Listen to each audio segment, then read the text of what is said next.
Everyone, welcome to Sit and See. I'm Dr. Jared Jones. Research specialties, as usual, ancient systems of meditation, the cognitive science of meditation, Buddhist philosophy, and the philosophy of science. This is an open meditation class, as I'm putting in the chat just now. Um, I do Q&A in this class for people who are doing my training for meditation, and I also answer general questions about people's practice of meditation, even if they're not the types that I personally teach. Hello, Lock 108. Sorry, we're starting a little bit later today. There was a minor existential crisis I had to deal with. uh, yeah, so if anyone has any questions about their practice, we'll probably start at the usual time, practice wise, 9 o'clock, and wrap it up a little bit early. This weekend, I'm taking the test, completing the FPMT basic program test, which is a six year program where you go over basically the whole monastic curriculum for the Gelug, just sort of in brief. And there's a we have our test basically to see whether or not you've learned enough of the material for them to give you a little certificate or whatever this weekend. So wish me luck. Man, that was a very interesting program. For those of anyone who would like to study a bit more deeply, um, beyond sort of, again, obviously, I'm teaching things that I think will fit into whatever lineage you happen to be doing. And I think for those of you who are doing Lohan, I think this is the sort of practice that can also fit into whatever you happen to be doing, because you're simply learning how to work with your mind. If you're working with me, mostly working with your mind. If you're doing the Lohan thing, then you're also working with the body and the energy body. Uh, and having those skills will allow you to do whichever lineage you'd like to do as your, how to say, your full on lineage, I suppose. Allow you to do that even better, I hope. So for anyone who's interested, FPMT is starting a new round next year.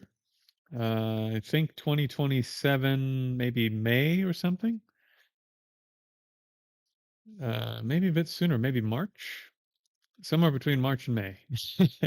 I think they're starting a new round of basic program, which again is about 6 years and goes through a fairly decent amount of the Geluk corpus, which is coming through the Nalanda tradition. So you're studying the great texts like the Bodhisattva Avatara, the Lamp for the Path, as well as the Lamrim, which is built on the Lamp for the Path.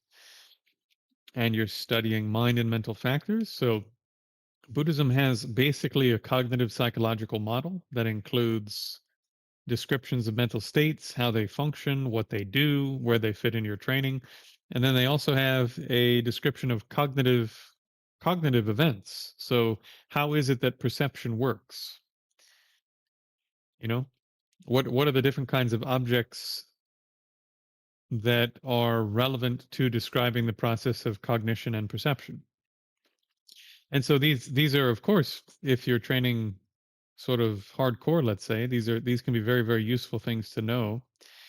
They give you a lot more context about what you're doing with yourself and why things are built up the way they are in terms of Buddhist training. And then also there's the teachings on the Bodhisattva path. So what are the steps and stages of the entire path that lead from ordinary being status all the way up to Buddhahood, and all the various steps and stages. And what else? Teachings on Tathagata and teachings on mind training. So mind training is an interesting subject. Mind training is pith instructions from great practitioners that they left behind for folks like us. So Wheel of Sharp Weapons, for example, is a big long text that's meant to help you overcome self grasping, your interest in mainly putting your interests over the interests of others.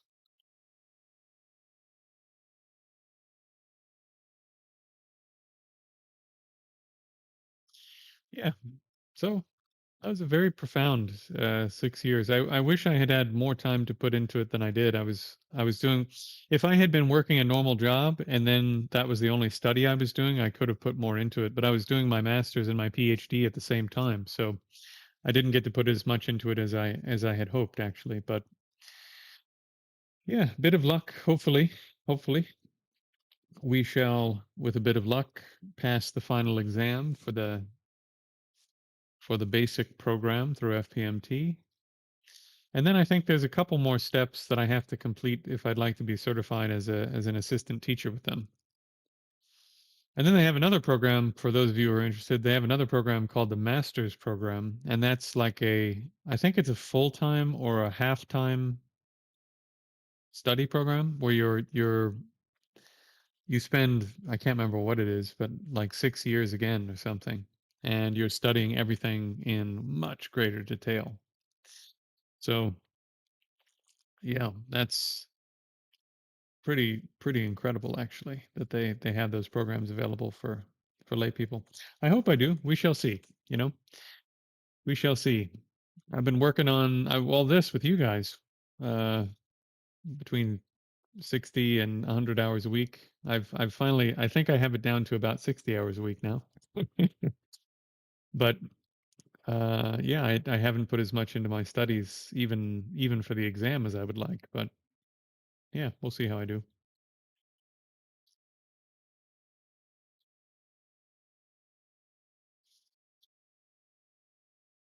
Okay. Well, as per the usual, we'll try to start around 9 o'clock for meditation. And then I need to jump and do some study, continue preparing for this exam. So I'll have to keep it relatively brief. Oh, exciting news, my friends. For those of you who are following along with the Neil Ripsky saga, um, I won't put anyone on blast, but a mystery student who shall remain nameless from Hong Kong has had a couple small breakthroughs in terms of where we might find information about some of Dr. Chen's early life, which would be really cool if we could find some of that information.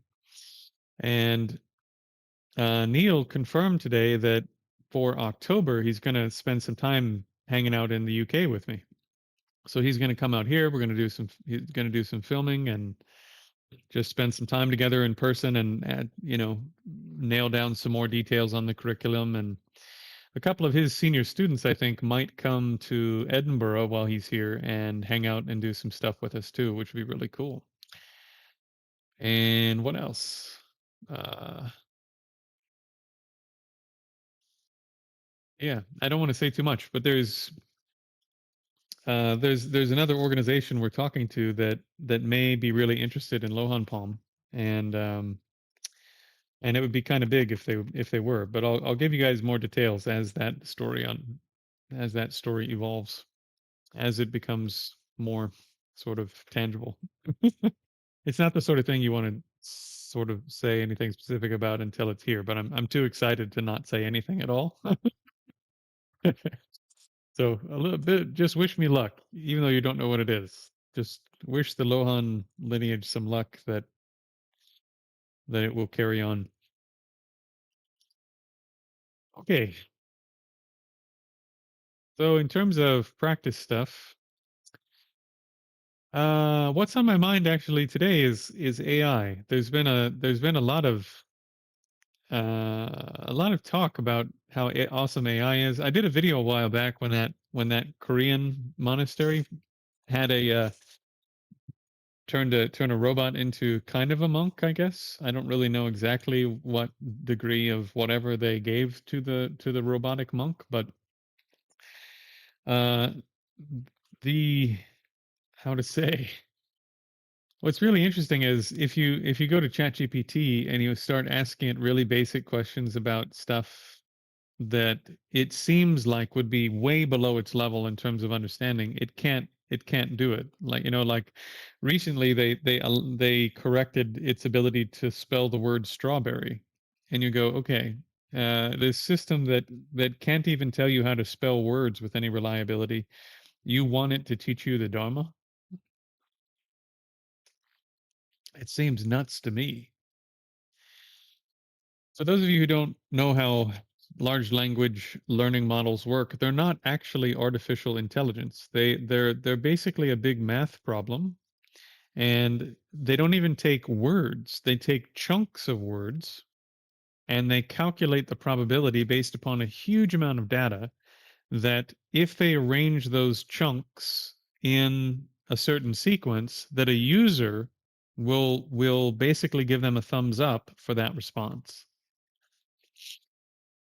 So it's a big math problem. It doesn't even understand the semantic content of its own statements, which is why it does so many funny things. And when you start looking at the difference, for example, with what Google used to return to you on a search result, the semantic content, the meaning would have been something that a human being would have put together in the past, right?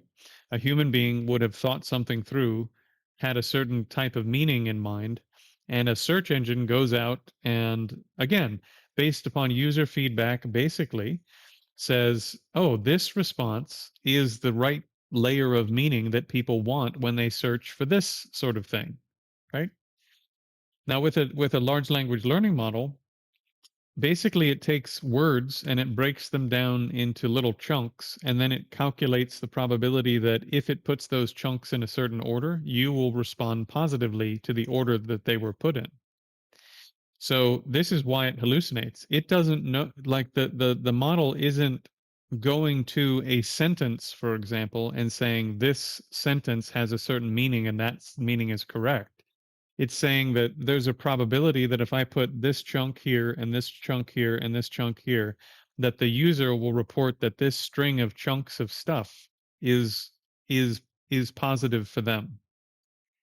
So a large language learning model has no ability, for example, to understand the subtle differences in philosophy. It's not that kind of thing. It's not thinking anything. It's not understanding anything. It's not even using, and this is the crazy part that people get wrong. It's not even using like the smartest people that exist, for example, to come up with a string of text where it would like directly grab a quote and put it there. It's not very good at that because that's not what it's designed to do. What it's designed to do is put a string of chunks of words in order and see if the user responds positively.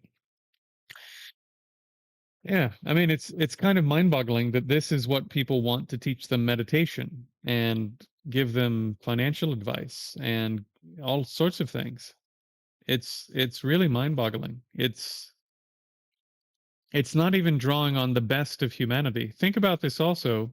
What data do they use to train those models? They use the internet, for goodness sake. What an assignment I'd like all of you to do, go to Reddit and just read, go to the R meditation, R meditation forum, and just read what is there about meditation. It is a hodgepodge of all sorts of insane stuff. Okay. And that's what ChatGPT is trained on. That's what Gemini is trained on. And now that they've been around for a couple of years, people have used them to generate more stuff and then posted that on various places on the internet. So now it's trained on stuff that it generated, some of which comes from nowhere. It's just chunks of words that it put in a certain order that somebody liked. And this is what you want to teach you meditation? Again, there's a problem lurking here. So when I brought this up, somebody said in one of the comments, they said, "Well, you're just worried it's going to take your job," and actually, it's the opposite. I wish it could take my job. Do you understand my point? I wish it was smart enough to do what I do, and then I could do other things that are of a higher level or a different level of the discussion, and a huge number of people would have access to correct information. I see that as a net positive. But we're not there yet. We might be one day, but this is definitely not that day. Hey, Ty. Yeah, so sweet and sour, it spreads misinformation and it doesn't know anything. The other really weird thing that it does, probably because it was trained on the internet, is that human beings have a tendency that once they have said something, if you disagree, they will dig in and thank you, Ty. They'll dig in and stick to that position even more hardcore, right? So likewise, I think LLMs have learned, and they have this habit. If you use LLMs, and just so you guys know, I'm not anti LLM. You know, for fun, when I was not doing much for a few months, I learned how to use this really interesting program that's for creative writing, and you can program personas into it, and then you can program basically a whole map or location and story into it, and then somebody drops into it as a person, and on a text-based format it talks to them through your world and through your characters and through the story arc that you have set up in the world. It's really interesting.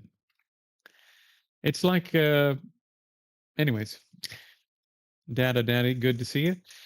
So just for reference, I'm actually quite good at using LLMs. Like I'm the only there's like three pieces of software that do that kind of work that are like the top three guys. This is one of the top three. I'm not going to tell you which one. And they have a top 10 trending sort of stories, sort of worlds that you can drop into. At one time, I had 5 of the top 10 stories simultaneously, and they gave me an award for doing it, and no one else has ever done it. No one else has ever had 5 simultaneously in the top 10 on their platform. So I'm actually quite good at using LLMs. I know how to use them. I'm really looking forward to a future where they can do what's being promised of them right now. But it's we're not there yet. And if you spend a lot of time working with them, you start to realize how the types of mistakes they make can really screw somebody up in this kind of area, because they don't know the difference between any of the different sort of semantic chunks they're putting together. And everything ends up sort of flat. Everything ends up sort of leveled and polished. Like if there are sharp bits, they're all polished off. And for philosophy, in particular, you need all the sharp parts.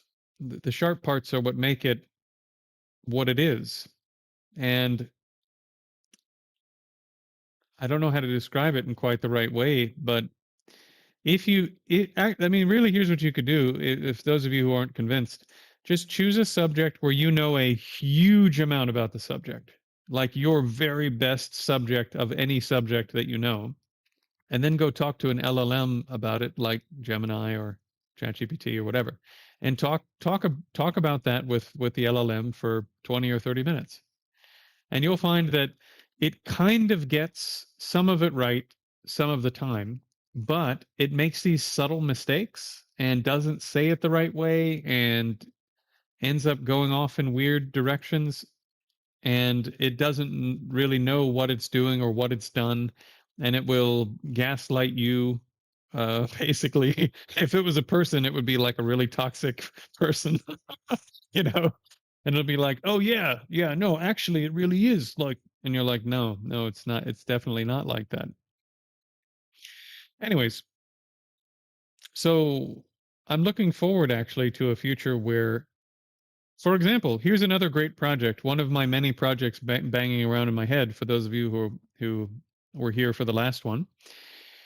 I would love, absolutely love, to go to the Geluk, one of the Geluk monasteries, and with the help and permission of the monastery, take every single text from the Gelug corpus and every single commentary and the bits that are only in the oral tradition, write them down also, train a debate partner AI in Nalanda style debate, which is what the Gelug use for training their people. I mean, if you're getting a Geshe degree, you spend between from what I heard, it's like between 8 and 10 hours a day, 6 days a week, doing Nalanda style debate. I thought, how tremendous would it be if you could give it every single text from the tradition and train it to respond in a Nalanda style debate aspect if you wanted it to. It could also be like an incredible search engine for correlating things and coming up with things and researching things. But primarily it can be used as a tool for people to train in this debate thing that they're spending so much time doing anyway. If it worked, right?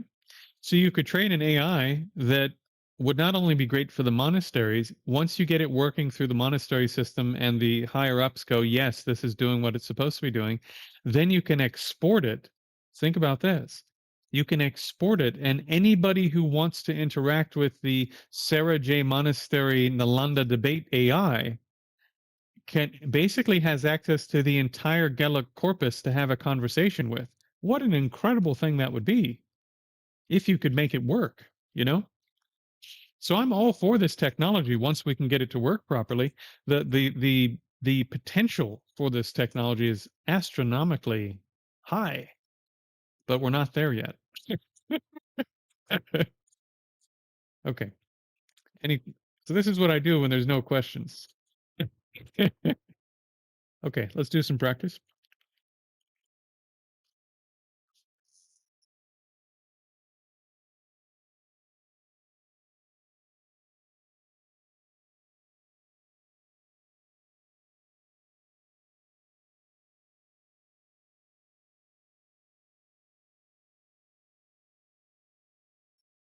Right. So um what kind of practice would we like to do today? Does anyone want to do something a bit more something a bit more difficult than usual? Let me say while you're stewing on that when I teach my techniques more formally, what I recommend to people is spend a month or two on the first technique. Certain things will happen, and those are relatively consistent from person to person. And when those things start to happen, you can bring on the next technique. And then you spend a couple months working on this, and you go to then you start transitioning into Mahamudra style techniques that you can do while you're doing more and more of your real life. And then once you get to the end stage of that practice, not that you've become a great being or something, but where you're working with consciousness, then you can do rumination meditations that'll be very powerful. So that's a great time to bring on board your ruminations. Where are you getting your rumination material? Hopefully from your lineage, right? So some of you who are training with me more seriously know one of the first things I do when people are training with me more seriously is I help them find a lineage. Because by the time you get 6 months or a year into my material, you need something to ruminate on. And I'm not, I could give you that material, but I'm not, right? Like I'm not teaching any classes on that at the moment. So you need to go somewhere and get all the teachings that you're going to be using to transform your mind beyond just meditation, right? So, having said that, in this class, what I do quite often is I'm not teaching it in the order that I would teach it. Sometimes we do breath, intensive breath, sometimes we do body scanning, sometimes we do Mahamudra, sometimes we do rumination. We do a little bit of everything. So, if you're in this class, you're learning a little bit of each piece and planting the seeds one day to do it. Does that make sense? Hopefully, if you hang out here with me, maybe not every day, but if you hang out a few days a week with me here and you do a bit of each technique, if you're going through and mainly on your own when you're practicing, if you in the beginning, if you're mainly doing foundation 1, eventually that will blossom into certain kinds of experiences, and then you're going to be doing a bit of foundation 1 and mainly foundation 2. That'll blossom into certain kinds of experiences, and so on and so on and so on down the road. So that's how I would recommend you train in it if you're properly training in what I teach. But then in terms of instructions for this class, one, to keep it interesting, and two, because there's a reason to give you a little bit of taste of different stuff, even if you can't do it full on or you can't really do it at all, just to have, oh, these are the instructions for this. Now that's in my head somewhere. At some point in the process, when you get back to this stage and you can actually do it, you have those instructions, right? So there's some reason to give them in the way that I'm giving them for those who were curious, because I know some of you are training with me sort of full on, and what I do here is not what I recommend in terms of training more hardcore, right? I give you a little bit of everything here. And if you want to do it full on, I would recommend spending a lot of time on Foundation 1 and building it up. Okay, well, let's do something a little more difficult. Having said all of that, so we'll do a very short, intensive breath. Then we'll go straight into 5 points. And then we'll do 6 directions. And if there's time, we'll do a short meditation on consciousness straight from 6 directions, which again is not the best practice, not the best way to do it, not the way I would teach it full on, but maybe a few of you who've been around a bit will get a little taste. Okay. So find a place in one of the nostrils.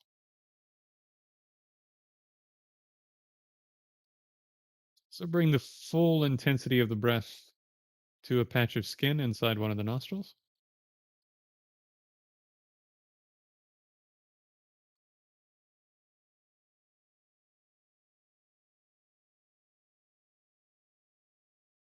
Full intensity of awareness, and count between the out breath and the in breath. From 1 to 7, 7 to 0. The only time you can move your body is at 0. Otherwise, stay completely still. 3, 2, 1, begin.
You bring your awareness to the top of the head.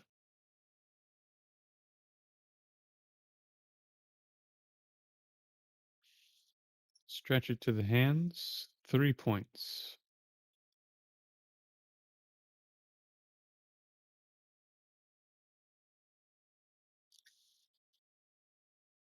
Without losing your hands, bring your attention to the top of your head a little bit more than the hands, and then stretch it down again to the feet. 5 points.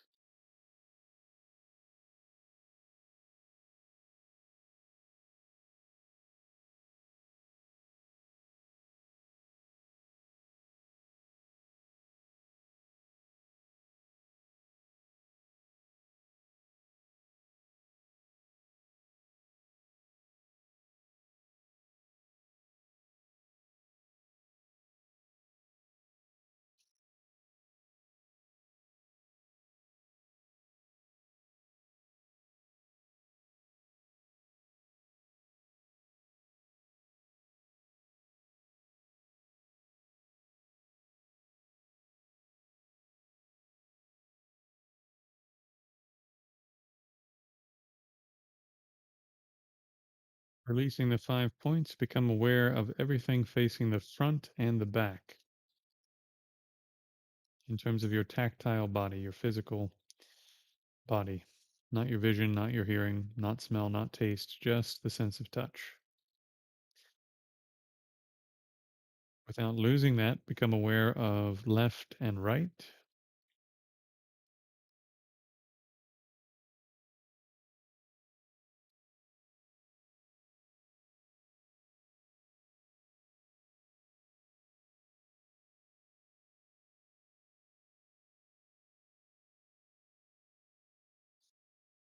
If that's already quite difficult, just stay with 4 directions. Otherwise, become aware of up and down and hold 6 directions.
Refresh the directions. Front, back, left, right, up, down.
Take your awareness now and place it on mental content. This is much more difficult than it sounds because you want to draw all of the bandwidth of your awareness away from the body, away from hearing, away from vision, away from smell, away from taste, and be exclusively aware as best you're able, exclusively mentally prepared, let's say, for whatever might occur next in the mind. So the full energy of your awareness is going into simply resting the mind, you could say, with the only intent being that you're not going to let the mind do anything in particular. The only intent is that you're not going to allow it to form other intentions and move around and do anything. And in this way, it's fully prepared for whatever happens to occur next inside the mind. But what you're not going to allow it to do is run around the senses. And what you're not going to allow it to do is to get involved with whatever happens to appear in the mind, be those memories, thoughts, emotions, images of previous sensory experiences or imagined sensory experiences, etc. as I sometimes say, choiceless, intentionless, mirror like awareness.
Take a moment just to refresh your intent, which is the intent to have no intent. So if you find that you're doing things, including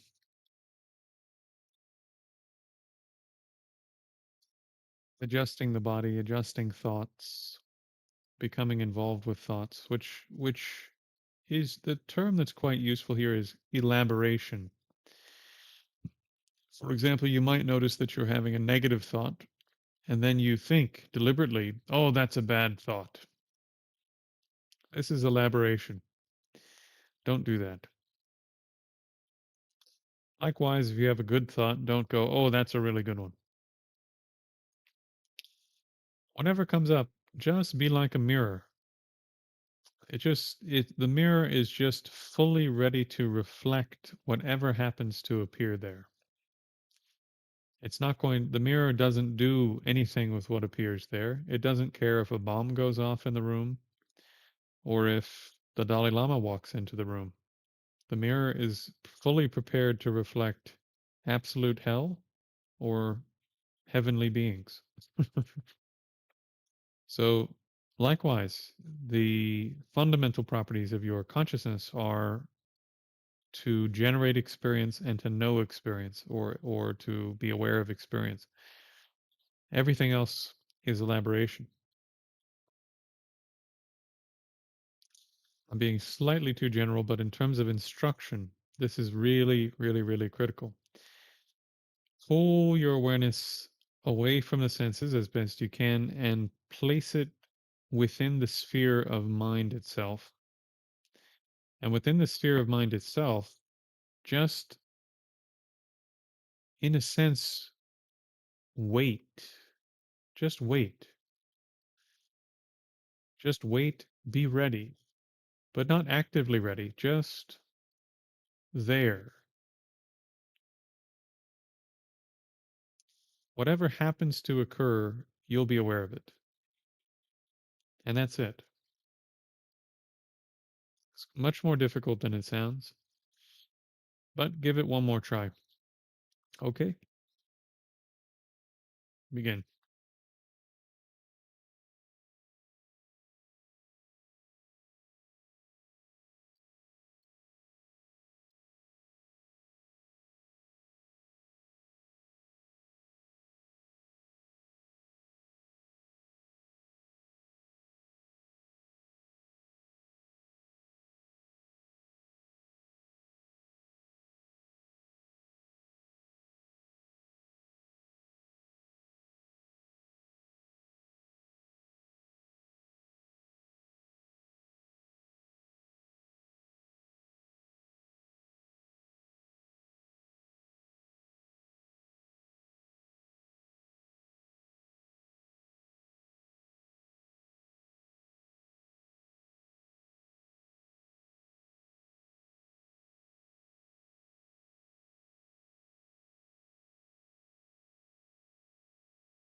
Okay.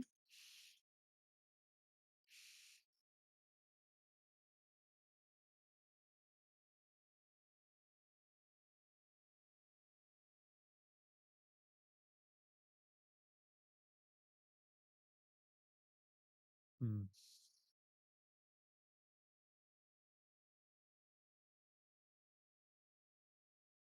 Questions?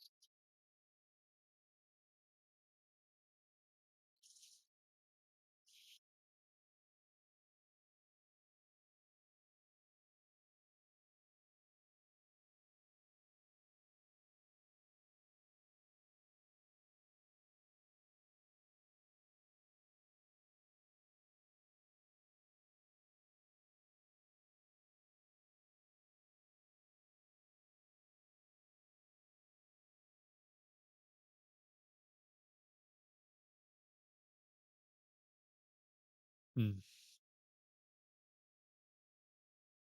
So while I'm waiting on any potential questions, I'll respond to the comment in the chat. Roots. So, from a Buddhist standpoint, consciousness is a causal entity, not an uncaused entity. It's just something that doesn't come from an outside cause. So the current moment of consciousness causes the next moment of consciousness. But it is a caused or a causal chain. It's not a something existing unchanging. If it were existing eternal, unchanging, then it could never know anything. Or it could only know one thing. It would be knowing this thing in an unchanging way. It would be knowing that. But your experience is that you have a mind that is a knowingness or an awareness of something. There's never just mind. Mind is always an awareness of or a knowingness of something, even if what it's knowing is aspects of itself. Consciousness is that which knows something, gives rise to an experience, and knows the experience. So, since consciousness knows an experience, you know it's changing because it's knowing different experiences. Even though the fundamental properties of consciousness in each moment are the same, it is a knowing or aware phenomenon that is like space that from moment to moment gives rise to experiences and those experiences. That stays the same, but nonetheless, it's this moment of doing that caused the next moment of doing that. If it wasn't like that, then you would be stuck looking at the cup forever because your mind would be an unchanging knowingness of the cup. But that's not how it is. Now, the other aspect, of course, is that yes, there is an aspect of your consciousness that, according to Buddhism, is beyond the physical. And as a matter of fact, even your human mind is not really. If you look at it as we were doing just now, and you get a sense of what it's like, you'll find that it doesn't have any physical properties at all. The better look you get at consciousness, the less it seems like it's a physical thing. And as a matter of fact, if it is a non-physical thing, that explains a huge number of different phenomenon that seem to be real, that most of us have had at least sort of a minor clairvoyant experience of some kind, where we were thinking about somebody we haven't thought about in 3 years, and then they send us a text, or we were we all of a sudden we get a really terrible feeling about a friend we haven't talked to in a couple of years, and bang, we find out something terrible happened to them, et cetera, et cetera, et cetera. So the idea that how to say that your mind is non-physical doesn't necessarily mean that your mind is unchanging, eternal, not a causal phenomenon. Those two things don't have to come together, and in Buddhism they don't come together. There's an aspect of your mind, the absence of inherent existence of your mind, that is uncreated, but consciousness as an entity is not an uncreated thing because it's a causal phenomenon. It's just not created by something beyond its previous moment of causal continuum. Okay. Why are mental objects more difficult to focus on than sound or visual? They're just subtler. Lang, they're just subtler. And think about it like the hand analogy that I always use, right? Your central mind has some content in it, but most of it is getting pulled out like this, really hard towards the five external senses while you're awake. And then some of it is in here doing stuff with mental content, right? So to pull that bandwidth in so that you can see this mental content more clearly is already pretty difficult to do. And then on top of that, it's made even more difficult by the fact that the mind is the thing generating the content and gets involved with the content. So your mind, even if we're ignoring the five senses, here's the mental content, here's your mind, is basically going like this. It's basically wrestling with this content. It's creating the content, it's following the content, It's reacting to the content, blah, blah, blah, blah, blah. And so it's hard for the mind to just observe what's there without getting involved. Inevitably, for most of us, it gets involved, and then you forget that what you were supposed to do was simply observe, right? And so halfway down the road of getting involved with mental content, your mind is right back in the 5 external senses before you even noticed, or it's at least in one of the external senses. So it's just much more difficult. By the way, for those who are interested in this is why I teach taming the 5 external senses first, because then it's easier to pull the awareness inside to look at consciousness. And if you try to do practices where you're observing the contents of consciousness or observing consciousness, you notice pretty quickly that that's really hard to do if you're aware of yourself, which you should be. If you've done foundation 1 and body scanning and some other things, you should have a sense, oh, my mind isn't doing what I told it to do, right? So it's more difficult because you're asking the thing that is creating all the distractions to not get distracted by the distractions while its attention is being pulled out from the thing that you've asked it to place it on by all of its natural activities, like observing things in the 5 senses, you know? So it's just very demanding activity. If you tame tactile awareness and then tame visual awareness and then tame hearing awareness and then tame taste and or then tame smell, then tame taste, right? For example, I use this analogy all the time. Just for those of you at home, try to follow my finger on the screen, okay? If I go like this, not too hard, right? Relatively easy. Now, if I start going like this and I don't have a pattern and I'm going in different directions, it becomes really difficult to follow it. Unless you do this. Focus on the whole screen as the object of meditation. Just focus on the whole image.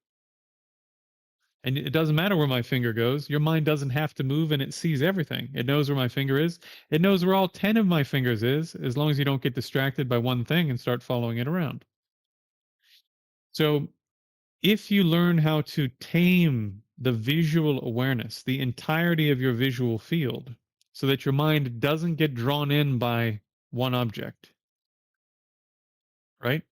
That it is, as you said, Luck, it is zoomed out so that it's taking in the entire thing without reacting to what's there, without getting pulled in by what's there, without mentally elaborating on what's there. And you tame the visual awareness, and then you tame the tactile awareness, then you tame the visual awareness, then you tame the auditory awareness, and so on and so forth.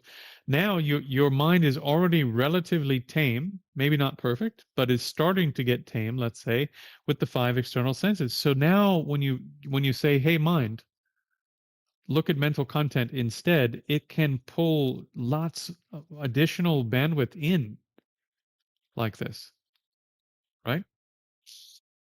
So this is the Mahamudra method for doing this, and it works very, very well. And you can do it in the middle of real life. You can make progress with this in real life, which is why I like it as a technique. Okay. Could you elaborate on the notion that we should not react if the Dalai Lama entered the room? uh, if Yeze, if you read some of the texts, they're quite funny about this. They say, like, literally, if someone broke into the house and started burning it down, your mind shouldn't react. This is what they say. But I disagree. I think, as normal people, if someone breaks into your house and starts burning it down, you should probably get up and do something. you know? Uh, I mean, maybe if you were trying to perfect these capabilities in a cave in the Himalayas somewhere and nobody else was relying on you and whatever, maybe that's different. But here in real life, you should react. Now, the point is that, like a mirror, right? Just like a mirror, when you're trying to train your mind to become aware of the mind, you need to train that whatever appears here in front of the mind in terms of mental content, we've already pulled the senses in as much as we can. Whatever appears here in front of the mind in terms of mental content, I'm not going to grab onto it and get involved and run away with it. Doesn't matter if it is the best thought in the world or the worst thought in the world, I'm not going to glom onto it and start running around and getting distracted. My mind's going to remain here simply watching whatever happens to appear there in front of the awareness, right? That's the task. And then eventually this happens. And then you see what this is.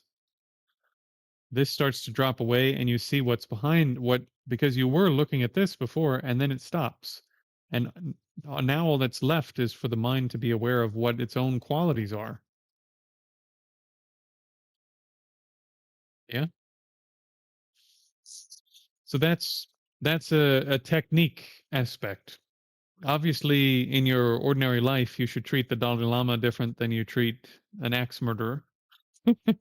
You know? And likewise, since we're not living in the Himalayas and we have people that are relying on us and so forth, yeah, you should definitely, you know, us, like, we're not very good at meditation anyway. So if somebody turns up and starts doing something bad, you should do something. And yeah, if the Dalai Lama walked into your room, you should probably get up and bow and do some things.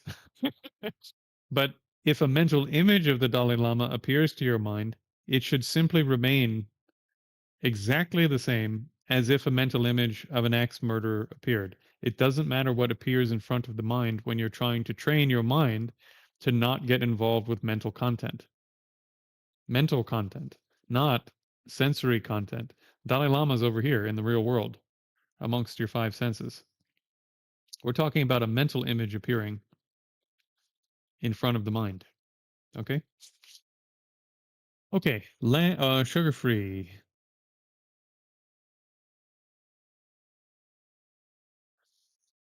There's, I'm not sure what you mean by doubling up with the mind. J Master.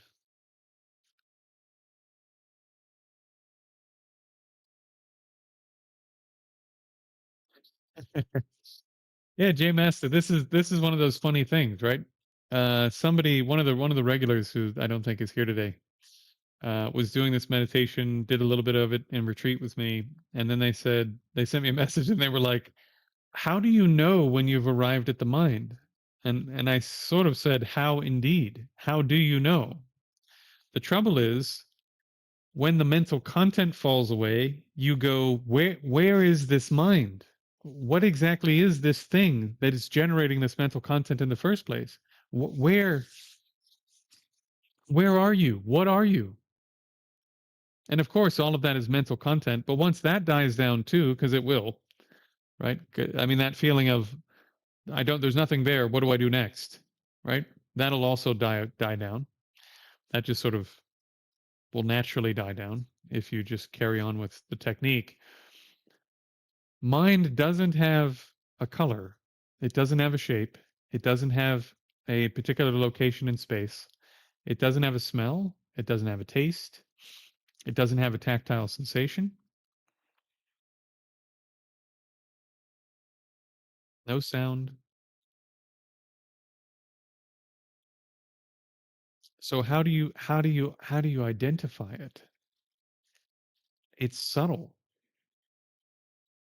It's subtle. It's in the great text, they say it's like empty space that knows things. It's like completely empty space that generates an experience and then is aware of that experience. So it's like becoming aware. If you move your hand, you feel the air in your room. It's like becoming aware of the space that the air is sitting in. The mental images in your mind are like the air. Your mind is like the space that the air in your room happens to be sitting in. Oh, not spaciousness. It's like empty space. It's not an analogy. That's, I mean, it is an analogy, but that's how it actually is. It's like that. Mind doesn't have the types of physical properties that would allow you, for example, to grab onto it. In the same way that, here we are in the room with the air and you can feel the air moving around, that's like your mental content and the subtle winds and things associated with consciousness. But the consciousness itself is like the space the air in the room is sitting in. And it's already difficult enough to just notice the air because most of the time we're swimming in it. We're like fish in the ocean who don't know that they're in water until you pull them out of it. As soon as there's no air, you notice it pretty quickly, right? But mental content is like the air. It's already hard enough to try to do something with the mental content. Consciousness is the location in which the air is sitting.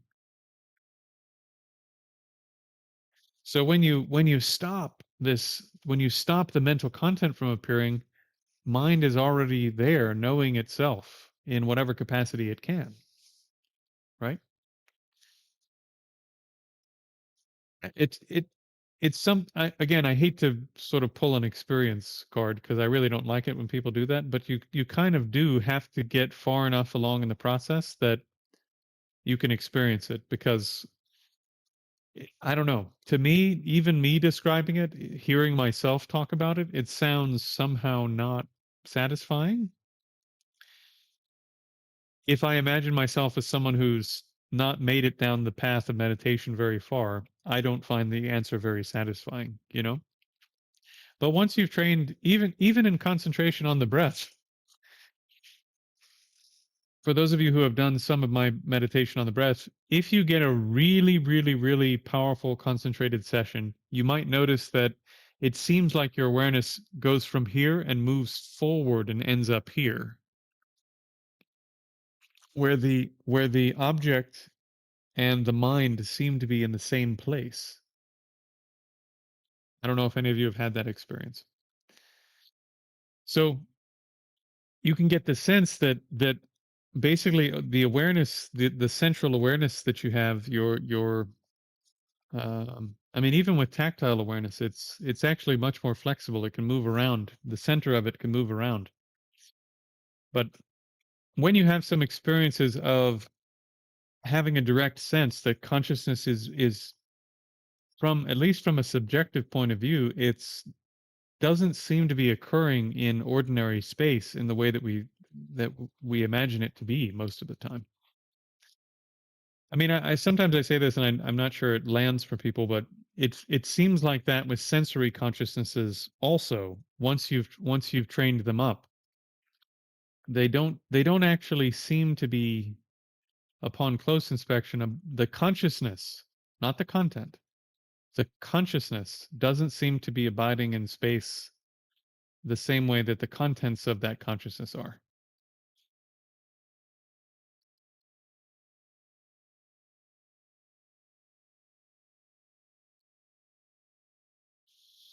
Yeah. So J Master, the question is there because basically there's like a little boredom, right? The task is just sit there until the content gives you gaps and then don't do anything and the mind is already aware. That's what it does. So it will become aware of itself. And you get a little bored with this and you go, okay, what now? Now what are you doing, mind? Now what do I do? Should I do this? Should I do? And all of that, you just have to let that sort of wear itself out so that you're like, just by way of analogy, when you open your eyes, they see, right? You don't have to go through some special process where you're like, okay, now see, eyes. What are you doing? I opened you. Hurry up and see. Right? Just like what they do when they're just being when they're just being, well, not just your eyes, but the visual consciousness, when that is turned on, its nature is to give rise to a visual experience and be aware of that experience. That's what it is. That's what its being or nature is. So you don't have to do something in the sense I mean here in order for that to do that. That's just what it is. So likewise, consciousness is aware of, gives rise to experience rather, sorry. Consciousness, mental consciousness is aware of and gives rise So one more time. Mental consciousness gives rise to and is aware of experience, right? So this is what it does. And when you get the mental content out of the way, it becomes aware of whatever's left over, which is just consciousness and the whatever activities consciousness happens to be involved in that aren't quite as coarse in terms of mental content as what we're used to dealing with ordinarily. Okay.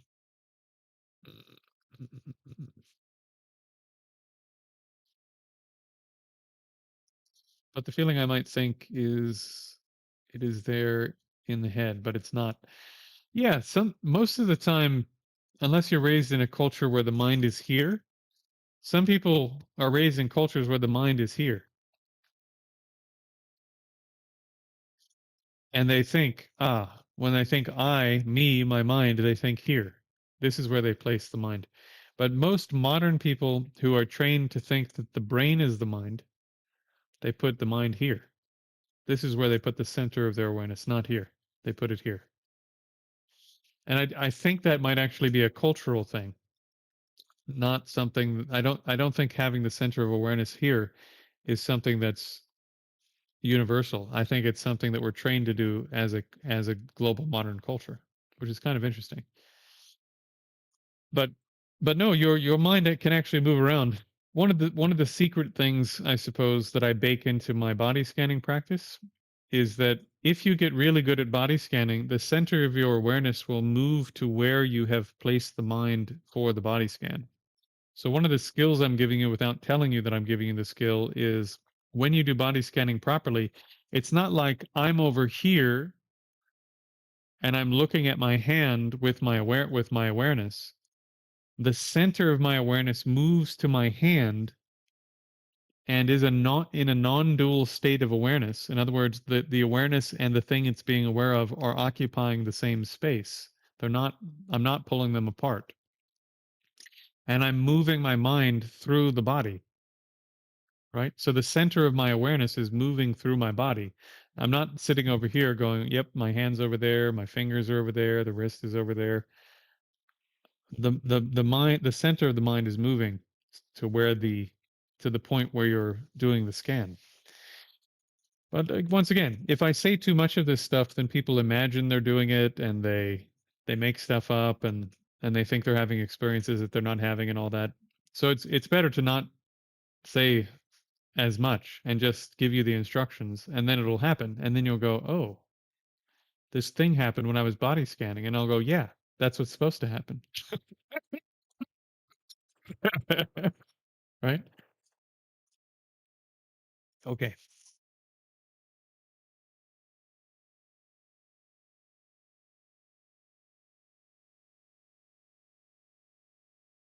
Yeah, yeah. And here's the thing, it's not actually important, Lang. It's not actually important. Oh, sorry, I missed one. Oh no, I didn't. Lang, it's not actually so important um, what the content is. You're not becoming aware of the content to do something with it next. And if you notice that this thought happened and then this thought happened and then you're tying them together, that's elaboration. That's your mind getting involved with the content it created over a period of time. So that means that the mind is doing, right? It's in a state of doing. It's actively doing something, not simply being aware of what happened to appear because of past habit. It's now noticed two things that appeared from past habit and it's working on trying to tie them together somehow. So that's a doing. This was just from the past. Just the random thought that came in probably from the past. But the current moment elaboration of trying to figure out how to tie them together and blah blah blah, that's the mind in the present doing something with what occurred. So again, this is really difficult to do. So this is probably good. This is part of why it's good to get a little taste of these practices here and there, because you'll see probably you can't do them, right? Probably you need a lot of other skills to make this practice work, especially at this speed, let's say.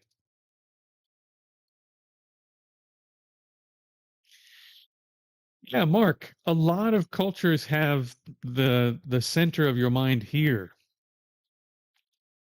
Um, in Japan and certain part, and actually I think much of China, they have this term, heart mind, and this is where your mind is seen to be, somewhere in here. But in reality, you can move your you can move the center of where your awareness is all over the place. It's not in any one it's not in any one location. And there are a bunch of practices later on in Buddhist systems and in Taoist systems where you move the center of your awareness around on purpose in order to do various things with your system. Yeah. Okay. Well, I should hop off, my friends, because, as I said at the beginning, studying for a big exam through FPMT, Foundation for the Preservation of the Mahayana Tradition, a huge program they put on that runs for 5.5 or 6 years, somewhere in there. The exam portion is coming up on Saturday, so I've got to cram now for the exam. In any case, it's been very nice spending time with you. And yeah, like I said a little bit earlier on, if you want to do this in a bit more serious way, you can go to the school course, and I have all the same resources there, but the whole community is working on them. So you have a community to support you. That's a great way to financially support what I'm doing if you wanted to chip in, because what I do for free for everybody, as you guys know. Um, And also, if you're only doing this sort of with me here, I would say your main practice from day to day should be 5 minutes of intensive breath. And then if you've already been doing that for a month or two, then you can add on a lot more body scanning meditation. And if you've been in these classes, you know how I teach that. So some of you should probably be on body scanning now, along with like start your body scan with a bit of intensive breath and then do your body scan, same way that I teach it in this class. And most of you who have been around less than a couple of months should probably be doing, if you're doing my stuff, do intensive breath, which you can find the full instructions for through the meditation and mindfulness course here on YouTube. Same thing that I have in the school course. Okay. Thank you all so much. Good to have you. Good to have you. I wish you all the very best. May all of the merit I've accumulated over the last 6 years go to you, dear friends, so that all your practices may come to completion. Hope to see you again very soon. Try not to die before I do.